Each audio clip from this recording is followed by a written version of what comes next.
Renukaswamy case ಪ್ರಕರಣ ಈಗ ಎಲ್ಲರ ಕೇಂದ್ರ ಬಿಂದುವಾಗಿದೆ. ಜಾಮೀನು ಅರ್ಜಿ, ತಲೆದಿಂಬು, ಬೆಡ್ಶೀಟ್ ಅರ್ಜಿ ಅಂತ ಇದ್ದ ರೇಣುಕಾಸ್ವಾಮಿ ಕೇಸ್ ಆರೋಪಿಗಳಿಗೆ ಈಗ ಚಾರ್ಜ್ ಫ್ರೇಮ್ ಸವಾಲು ಎದುರಾಗಿದೆ. ವ್ಯವಸ್ಥೆ ಸರಿಯಿಲ್ಲ, ಮನೆ ಊಟ ಸರಿಯಿಲ್ಲ ಅಂತಿದ್ದ ಆರೋಪಿಗಳು ಈಗ ಶಿಕ್ಷೆಯಿಂದ ಬಚಾವಾದರೆ ಸಾಕು ಎನ್ನುವ ಹಾಗಾಗಿದೆ ಪರಿಸ್ಥಿತಿ.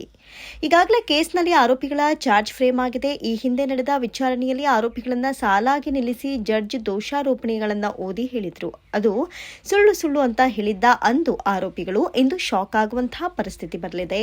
ಪ್ರಾಸಿಕ್ಯೂಷನ್ ಇಂದು ಕೋರ್ಟ್ಗೆ ಆರೋಪಿಗಳ ವಿರುದ್ಧ ಇರುವಂತಹ ಸಾಕ್ಷಿಗಳ ಲಿಸ್ಟ್ ನೀಡಲಿದ್ದು, ಚಾರ್ಜ್ ಶೀಟ್ನಲ್ಲಿ ಉಲ್ಲೇಖಿಸಿದ್ದ ಸಾಕ್ಷಿಗಳ ಹೆಸರು ವಿವರ ನೀಡಲಿದ್ದಾರೆ.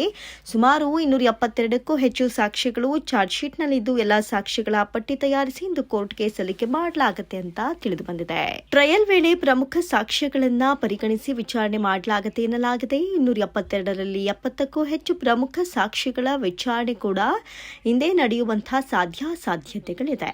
4 ಐ ವಿಟ್ನೆಸ್ಗಳು, digital evidence, technical evidence, circumstance evidence, ಮರಣೋತ್ತರ ಪರೀಕ್ಷೆ ವರದಿ, ಎಫ್ಎಸ್ಎಲ್ ರಿಪೋರ್ಟ್ಸ್, ಆರೋಪಿಗಳ call details, mobile retrieve report, ಮಹಜರು ವರದಿಗಳು, ಎಫ್ಎಸ್ಎಲ್ ಅಧಿಕಾರಿಗಳು, ಪಂಚರ ಹೇಳಿಕೆಗಳು, ಬಟ್ಟೆ, ಶೂ, ಸ್ಲಿಪ್ಪರ್ಸ್, ಎಫ್ಎಸ್ಎಲ್ ವರದಿಗಳು ಇವೆಲ್ಲವನ್ನ ಇಟ್ಟು ಇಂದು ವಿಚಾರಣೆ ನಡೆಸಲಾಗುತ್ತೆ ಎನ್ನಲಾಗಿದೆ. ಸ್ಯಾಂಡಲ್ವುಡ್ನಲ್ಲಿ ತಮ್ಮ ಸಿನಿಮಾಗಳ ಮೂಲಕ ವಿಶೇಷವಾಗಿ ಗಮನ ಸೆಳೆದ ಪ್ರತಿಭೆ ಅಂದರೆ ಅದು ನಿರ್ದೇಶಕ ಸಿಂಪಲ್ ಸುನಿ. ಇದೀಗ ಅವರು ಗತ ವೈಭವ ಎಂಬ ಸಿನಿಮಾವನ್ನ ತೆರೆಗೆ ತರುತ್ತಿದ್ದಾರೆ. ಹೊಸ ಹೀರೋ ದುಷ್ಯಂತ್ ಜೊತೆಗೆ ಆಶಿಕಾ ರಂಗನಾಥ್ ತೆರೆ ಹಂಚಿಕೊಂಡಿರುವ ಈ ಚಿತ್ರಕ್ಕೆ ಕಿಚ್ಚ ಸುದೀಪ್ ಅವರ ಸಾಥ್ ಸಿಕ್ಕಿದೆ. ನವೆಂಬರ್ 14ರಂದು ತೆರೆಗೆ ಬರಲಿರುವ ಗತ ವೈಭವ ಚಿತ್ರದ ಟ್ರೇಲರ್ ಅನ್ನ ರಿಲೀಸ್ ಮಾಡಿದ ಕಿಚ್ಚ ಸುದೀಪ್ ಅವರು ಚಿತ್ರತಂಡದ ಬಗ್ಗೆ ಮಾತನಾಡಿದ್ದಾರೆ. ಕನ್ನಡ ಚಿತ್ರರಂಗದ ಬೆಸ್ಟ್ ನಿರ್ದೇಶಕರಲ್ಲಿ ಸಿಂಪಲ್ ಸುನಿ ಕೂಡ ಒಬ್ರು. ಅವರ ಜೊತೆಗೆ ಕೆಲಸ ಮಾಡುವ ಅವಕಾಶ ನನಗಿನ್ನೂ ಸಿಕ್ಕಿಲ್ಲ. ಒಂದಲ್ಲ ಒಂದು ದಿನ ಈ ಹುಡುಗನ ಜೊತೆ ಕೆಲಸ ಮಾಡಬಹುದು. ಪ್ರತಿಯೊಂದು ಫ್ರೇಮ್ ಅನ್ನ ಕೆತ್ತಿ ತೆಗೆಯುತ್ತೀರಿ ತಾವು. ನಾನು ಗತ ವೈಭವ ಚಿತ್ರಕ್ಕಾಗಿ ಕಾಯುತ್ತಿದ್ದೇನೆ. ಚಿತ್ರದ ಹೀರೋ ದುಷ್ಯಂತ್, ನಾಯಕಿ ಆಶಿಕಾ ರಂಗನಾಥ್ ಎಲ್ಲರೂ ಚೆನ್ನಾಗಿ ಕಾಣ್ತಿದ್ದೀರಿ ಅಂತ ಹೊಗಳಿದ್ದಾರೆ. ಈ ಚಿತ್ರದ ಹೀರೋ ದುಷ್ಯಂತ್ ಅವರಿಗೆ ನಾನು ಟಿಪ್ಸ್ ಕೊಡೋದು ಏನಿಲ್ಲ. ಅವರು ತುಂಬಾ ಚೆನ್ನಾಗಿ ಮಾತನಾಡಿದ್ದು ನೋಡಿದೆ. ಅಸಲಿಗೆ ನಾನು ಅವರಿಂದ ಕಲಿಬೇಕು. ಇವರು ಹೇಗೆ 10 ನಿಮಿಷಗಳ ಕಾಲ ಅಷ್ಟೊಂದು ಅಚ್ಚುಕಟ್ಟಾಗಿ ಎಲ್ಲರನ್ನ ತಮ್ಮ ಮಾತಿನಿಂದ ಹಿಡಿದಿಟ್ಕೊಂಡ್ರು ಅಂತ ಯೋಚಿಸ್ತಾ ಇದ್ದೆ. ಆಮೇಲೆ ಗೊತ್ತಾಯಿತು ದುಷ್ಯಂತ್ ಅವರು ರಾಜಕಾರಣಿ ಮಗ ಅಂತ ಸುದೀಪ್ ಅವರು ಹೇಳಿದ್ದಾರೆ.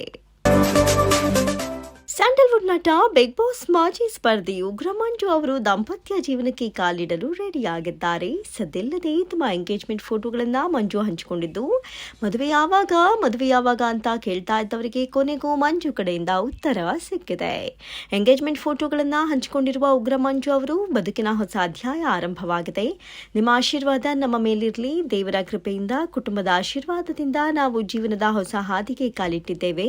ಹೊಸ ಬಂಧದ ಆರಂಭ, ನಿಶ್ಚಿತಾರ್ಥದ ಸುಂದರ ಕ್ಷಣ ನಿಮ್ಮೆಲ್ಲರೊಂದಿಗೆ ಹಂಚಿಕೊಳ್ಳುತ್ತಿದ್ದೇವೆ ಅಂತ ಹೇಳಿಕೊಂಡಿದ್ದಾರೆ.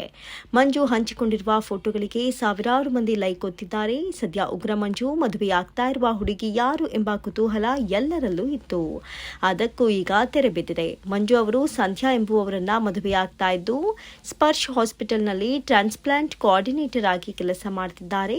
ಇದರ ಹೊರತಾಗಿ ಅವರ ಕುರಿತು ಇನ್ನಷ್ಟು ಹೆಚ್ಚಿನ ಮಾಹಿತಿ ಬಹಿರಂಗವಾಗಿಲ್ಲ.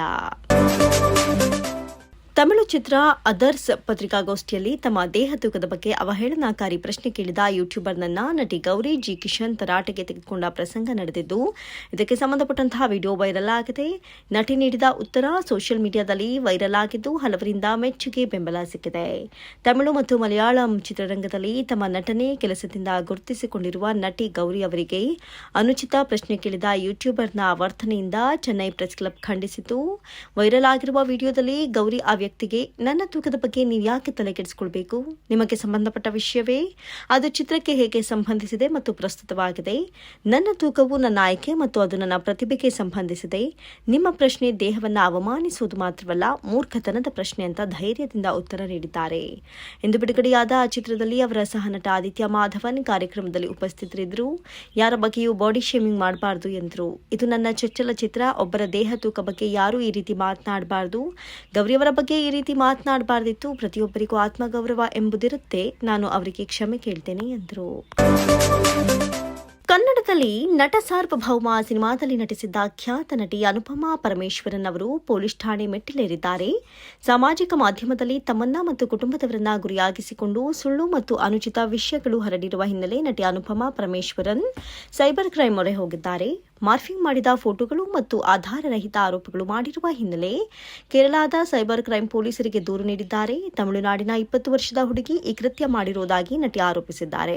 ಕೆಲವು ದಿನಗಳ ಹಿಂದೆ ಇನ್ಸ್ಟಾಗ್ರಾಂ ಪ್ರೊಫೈಲ್ ನನ್ನ ಕುಟುಂಬದ ಬಗ್ಗೆ ಅತ್ಯಂತ ಅನುಚಿತ ಮತ್ತು ಸುಳ್ಳು ವಿಷಯವನ್ನ ಪ್ರಸಾರ ಮಾಡುತ್ತಿದೆ. ನನ್ನ ಸ್ನೇಹಿತರು ಮತ್ತು ಸಹ ನಟರನ್ನ ಟ್ಯಾಗ್ ಮಾಡ್ತಾ ಇದೆ ಅಂತ ನನ್ನ ಗಮನಕ್ಕೆ ಬಂತು. ಪೋಸ್ಟ್ಗಳಲ್ಲಿ ಮಾರ್ಫ್ ಮಾಡಿದ ಫೋಟೋಗಳನ್ನ ಮತ್ತು ಆಧಾರರಹಿತ ಆರೋಪಗಳು ಕೂಡ ಸೇರಿವೆ. ಆನ್ಲೈನ್ನಲ್ಲಿ ಇಂತಹ ಉದ್ದೇಶಿತ ಕಿರುಕುಳವನ್ನ ನೋಡುವುದು ತುಂಬಾ ದುಃಖಕರವಾಗಿದೆ ಅಂತ ಅನುಪಮಾ ಪೋಸ್ಟ್ನಲ್ಲಿ ಬರೆದಿದ್ದಾರೆ.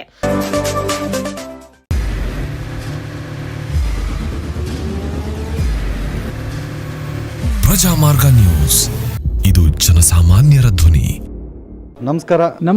ನೀವು ನೋಡ್ತಾ ಇದ್ದೀರಾ ಪ್ರಜಾಮಾರ್ಗ ನ್ಯೂಸ್. ರಾಷ್ಟ್ರದ ರಾಜ್ಯದ ರಾಜಕೀಯದ ಬಗ್ಗೆ ಹೆಚ್ಚಿನ ಸಿನಿಮಾ ಅಪ್ಡೇಟ್ಗಳಿಗಾಗಿ ಫಸ್ಟ್ ಲೈಕ್ ಮಾಡಿ, ಸಬ್ಸ್ಕ್ರೈಬ್ ಆಗಿ, ಹಾಗೆ ಫಾಲೋ ಕೂಡ ಮಾಡಬೇಕು.